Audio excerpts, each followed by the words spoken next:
Hey everyone, welcome back. Part 2 of how to boost big. And in this section, we're going to talk about your directional steering in the air and some more advanced kite flying techniques when you're in the air looking to boost even bigger. So let's break it down.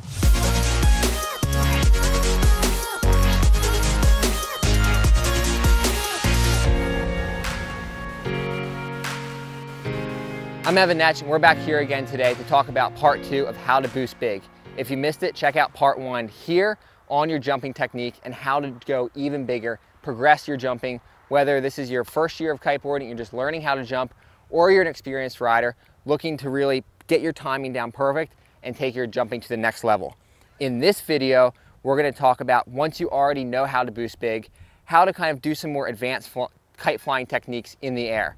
And this might be useful for when you jump extra big, making sure you land soft, or maybe giving yourself some directional steering in the air to kind of actually alter your jump once you're already up in the air. So let's look at a few things that I like to use a lot, and I would say the most common is the heli loop. And the heli loop for me, what the heli loop is basically, it's a kite loop, but it's a kite loop very late in a jump, and the kite's very high over your head. So you're actually using a kite loop to slow yourself down and land softer versus create that pull and that power. And what we're doing is we're looping the kite over our head or maybe even behind us in a lot of situations. So when I'm really powered and I jump really high and I'm up in the air, I don't always just hang out in the air with the kite straight over my head, hang out, wait to land, and then redirect the kite. First, I might decide, hey, I really want to speed up. I want to go farther downwind when I'm in the air, or for whatever reason, maybe I really jumped and I'm just going straight up and straight down, but I really want to go further to the left, or maybe I'm going really far and I want to drop down hard. How do I make those changes in the air? So I'd say the first thing is, when I jump and it's a big jump, often I fly the kite back and forth a little bit in the air. So I'll fly the kite a little bit left and right. Now the harder you fly the kite left and right when you're in the air, the more pull you're going to get, and it's going to start accelerating you downwind pretty aggressively. And once you start flying it a little bit, it's hard to now stop flying it. Because if you start flying it a little bit and you stop flying it, now you're moving quickly. And if you just stop that kite over your head, you're going to basically, when you hit that water, that kite's going to be behind you and it's going to fall out of the sky. So once you start really moving that kite aggressively, you're committing to moving that kite aggressively throughout the duration of that jump until you land. Now, most of the time, when I start flying the kite aggressively, how I like to land is I'm coming in really hot. If I'm coming in left foot forward and I'm coming in fast, I don't like to land redirecting the kite with my left hand, because that means I'm coming in even harder, especially in chop. I want to try to slow myself down and have a nice soft landing. So what I will do is, when I'm up in the air and I move that kite forward and I get extended and I'm pulled forward, I'm pulled to my left. Now when I land, I'm going to pull hard on my backhand. So when I land, I'm pulling on my backhand and my kite's actually going the other direction, but it's going the other direction really aggressively. So I'm landing downwind, that kite's going back, which is slowing me down, but I'm going to complete a full loop with it. Now this full loop can kind of happen either as you hit the water, the kite can be facing back and it can loop through the wind window, or you can do it really early, and basically right before you hit the water, you can pull back on the bar, have the kite loop, and when you land, the kite's really high but facing forward. And doing this loop kind of now all of a sudden takes up momentum going to the left, and it pulls some momentum to the right, which effectively slows me down. So I use this a lot when I'm coming in fast. Maybe I did a big kite loop and I'm swinging under the kite aggressively and I need to catch myself and do a second loop, or I just did a big jump and I'm looking to come in a little softer and land slower, so I'll kind of loop the kite backwards over my head. Now the second thing, we're here in Hatteras, everybody loves doing the famous Planet of the Apes downwinder, riding through the marsh and through different canals. And in doing that, it's hard to resist the urge of jumping over land. I'm guilty of it, I love doing it. It's super, super fun. But quite a lot, I jump over something and I didn't get as good of a jump as I expected, or my spot that I want to land is way over there to the right and I'm going to the left, and I need to kind of make some changes in the air, or I'm overshooting or undershooting my jump.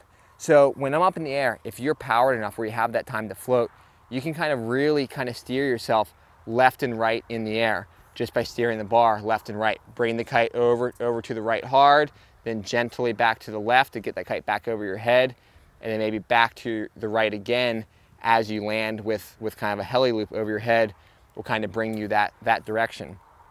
So when I'm in the air, I'm always kind of moving the kite, making micro adjustments. Maybe I'm jumping over something and I'm really overshooting it. I'm gonna land on a little piece of land after where the water I'm intending to land. So I'll really midair sheet out to kind of let myself drop. But before I land, I kind of sheet in aggressively again. That way I have that lift at the bottom to land nice and soft.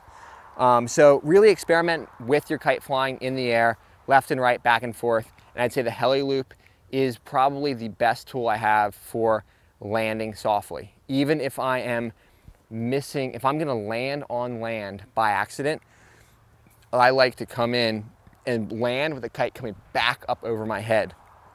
Slows myself down, and sometimes you can loop that kite so high it's actually behind you, and it just basically brings you to a stop if it's done correctly. So heli loop's a great tool. You know, practice it on lighter wind days. Just do a small jump, pull left, and then as you land, pull right really aggressively. The key is pulling right aggressively with the kite high. If you pull right just a little bit and you hit the water and stop, well, the kite's gonna be shooting over your head, but it's not actually gonna follow through the turn, and then it might fall out of the sky. So remember, your kite can still fly if it's behind you. If that leading edge is facing forward, it'll fly forward. But if you land and come to a stop with the kite behind you and that leading edge facing into the wind, that's when it's going to fall out of the sky. So keep that pressure, keep that kite turning, keep that line tension, whether you're still in the sky or you've hit the water, to keep that kite's momentum going through to complete the loop. And that's really a great way to land soft. So the last thing I will say is, in this video, you saw clips of myself jumping over land. Don't go out and just do that. So, build into it very, very slowly. Know that a lot of the areas we're jumping over are actually littered with duck blinds. There's a lot of duck hunting, and that means there's a lot of debris in the grass. There's broken off stumps and like 4x4 posts from these duck blinds, and they often are very dangerous and pose a threat. So I very carefully pick my days when there's a little more water in the marsh. That way a lot of these obstacles are actually under the water just a little bit. But know what you're jumping over, know your limits, and know the risk that you're taking. We all take risks every day when we're kiting, whether that's out in bigger waves or higher wind they're comfortable with.